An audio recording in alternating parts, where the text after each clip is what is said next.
नमस्कार, think tank पर आप सभी का स्वागत है। आज हम बात करेंगे पीएफआई के बारे में कि कैसे कांग्रेस पीएफआई का हमेशा से ही साथ देती आ रही है, उसका साथ लेती आ रही है और किस तरह केरल में पीएफआई फला फूला, इस सभी के बारे में हम चर्चा करेंगे।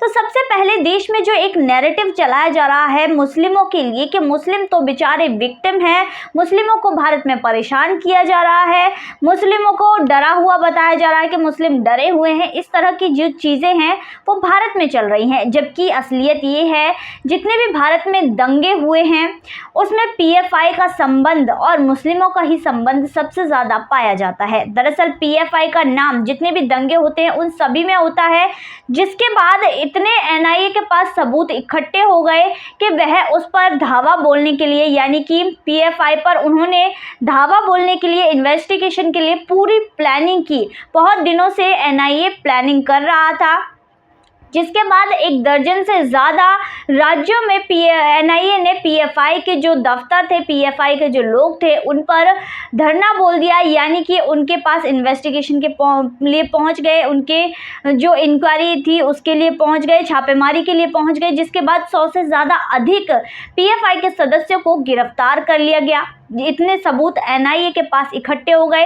दरअसल यह प्लानिंग बहुत दिनों से चल रही थी और 300 लोगों को इसमें शामिल किया गया था। 300 एनआईए के अधिकारी इस प्लानिंग में शामिल थे, जिन्होंने मिलकर इसकी सभी की प्लानिंग की। अब आप एक चीज़ देखिए कि राहुल गांधी, जिनकी जो भारत जोड़ो यात्रा चल रही है, वो 19 दिन तक केरल में रहेगी और केरल ही वो राज्य है जहां पर पीएफआई फल फूल रही है, जहां पर पीएफआई का गढ़ है, केरल ही वो राज्य है। और दूसरी तरफ देखिए राहुल गांधी, और जबकि यहाँ पर कोई भाजपा सरकार भी नहीं है, उत्तर प्रदेश जहाँ पर उन्हें राहुल गांधी को अपनी ये यात्रा करनी चाहिए, वहाँ सिर्फ वो 2 दिन के लिए रहेंगे।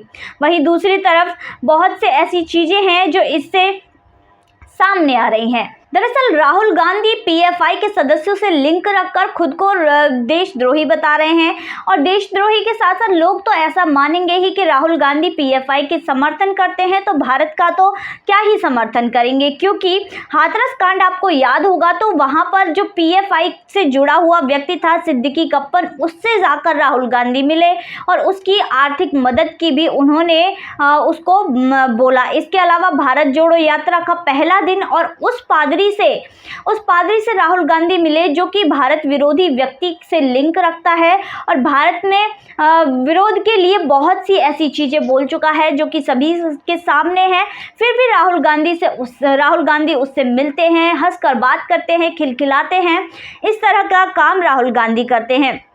वहीं दूसरी तरफ अपनी पार्टी का फायदा लेने के लिए कर्नाटक में पीएफआई के राजनीतिक संगठन जिसका नाम है एसडीपीआई, इससे भी राहुल गांधी समर्थन रखते हैं, इसके साथ भी जुड़े हुए हैं।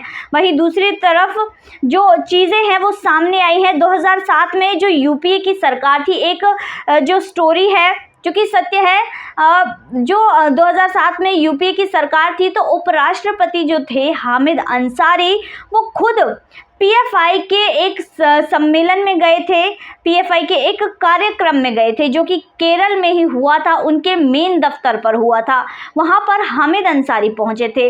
तो इससे पता लगता है कि कांग्रेस का कितना लिंक पीएफआई से है। इसके बाद आपको बता दूं कि पीएफआई के जो 3 ठिकाने हैं, पटना में जो छापेमारी हुई थी उसमें एकदम से जो छापेमारी की गई थी उसमें बहुत बड़े बड़े खुलासे हुए थे कि इन 3 ठिकानों के जो लोग थे, इनके सीधे निशाने पर, सीधे टारगेट पर नरेंद्र मोदी थे। इस बात का पर्दाफाश भी हुआ था और यह भी पर्दाफाश हुआ था कि ये लोग एक मोटिव लेकर चल रहे थे कि साल 2047 तक भारत को एक इस्लामिक देश बना देना है। इन्हीं दंगों और इन्हीं चीज़ों के जरिए जो ये देश में कर रहे हैं, अराजकता जो फैला रहे हैं, इनके चलते ये भारत को इस्लामिक देश बनाना चाहते थे। इतने बड़े बड़े और खतरनाक मंसूबों के साथ इनके जो पीएफआई की जो संगठन थे, इसके अलावा जिनके लिंक थे मदरसों से, उन मदरसों में बच्चों की मानसिकता को इस तरह ब्रेन वॉश किया जा रहा था कि वो भारत के विरोधी हो रहे थे, भारत के जो खिलाफ गतिविधियां हैं उनमें लाया जा रहा था। इसके अलावा कर्नाटक में हिजाब विवाद जो हुआ था, जिसको भी पीएफआई ने बढ़ावा दिया था, जो कि सिर्फ व्यक्तिगत रूप से नहीं दिया था बल्कि सोशल मीडिया पर भी पोस्ट के जरिए इसको बढ़ावा दिया था और इसको पूरा एक ऐसा विवाद बना दिया था जो कि देश में बहुत ही दिनों तक और बहुत ही हिंसक विवाद था। इसके अलावा कैंपस फ्रंट एक संगठन है पीएफआई का, जिसके जरिए ये लोगों को पुलिस और सरकार के खिलाफ भड़काती है। राजस्थान में जो नुपुर शर्मा का जो विवाद हुआ था, उसके बाद राजस्थान के करौली में जो हिंसा हुई, कानपुर में जो हिंसा हुई, इन सभी में पीएफआई का ही संबंध सामने आया है, पीएफआई के ही लोग थे। इसके अलावा सीएए और एनआरसी जब हुआ था, दिल्ली में दंगे हुए थे, इसमें भी पीएफआई का बड़ा हाथ सामने आया था। जिसके बाद विदेशों से जो फंड आता है, पीएफआई को जो विदेशों से फंड मिलता है, विदेशों से जो फंड मिलता है वो इसी चीज़ में यूज़ किया जाता है कि भारत में दंगे फैलाए जाए, भारत में विवाद फैलाए जाए, भारत के लोगों को परेशान किया जाए, आपस में ही लड़वा दिया जाए। तो इसीलिए ये फंड आते हैं और ये फंड देने वाले कौन हैं? जो लोग मोदी विरोधी हैं, भारत विरोधी हैं, जो भारत के जो नरेंद्र मोदी हैं उनका समर्थन जो नहीं करते हैं, वही लोग फंड देते हैं। और इसमें जो सबसे बड़ा जो नाम सामने आया था वो था चीन का। पाकिस्तान, चीन, इन सभी का नाम सामने आया था। चीन की जो कंपनियां थी वो डायरेक्ट पीएफआई के अधिकारियों को पैसे भेजा करती थी भारत में अराजकता फैलाने के लिए, भारत में हिंसा करवाने के लिए। सिर्फ हिंसा के लिए इस पैसे को यूज़ नहीं किया जाता था, जबकि जो लोग इन दंगों में पुलिस के चंगुल में फंस जाते थे, उनको छुड़ाने के लिए भी ये पैसा यूज़ किया जाता था। इतने बड़े बड़े वकील और महंगे वकीलों को हायर किया जाता था जो कि इनकी तरफ से मुकदमा लड़ते थे। अब हाल ही में जो लीस्टर में हुआ कि जिस तरह लोगों पर, हिंदुओं पर जो है हमले किए गए, उनके घरों में घुस कर मारा पीटा गया, तो इसी से पता चलता है कि आज जो हिंदुओं पर किस तरह के प्रहार किए जा रहे हैं, किस तरह उन्हें टारगेट बनाया जा रहा है। तो इस तरह की चीज़ें हैं जो सामने आ रही हैं। अब आप सोच रहे होंगे कि हिंदुओं के लिए फिर मोदी सरकार क्या कर रही है? 10 साल से तो मोदी सरकार ही सत्ता में है।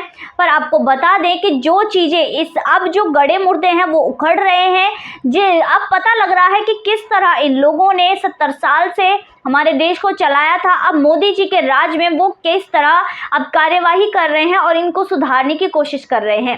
जो पिछली सरकारों ने जो इतनी बड़ी बड़ी गलतियां कर दी, उनको सुधारने की मोदी जी कोशिश कर रहे हैं। अब इसमें जो इन्होंने गलतियां की हैं, पिछली सरकारों ने गलतियां की हैं, उनका हर्जाना आज जाकर हमारे देश को, हमारे देश के लोगों को भुगतने को मिल रहा है कि किस तरह उन्होंने देश में राज किया था और इस तरह की हिंदू विरोधी और देश विरोधी गतिविधियों को उन्होंने बढ़ावा दिया था, जिसका भुगतान आज देश को करना पड़ रहा है। तो आज की वीडियो में बस इतना ही। फिर मुलाकात होगी ऐसी वीडियो के साथ। तब तक के लिए देखते रहिए थिंक टैंक।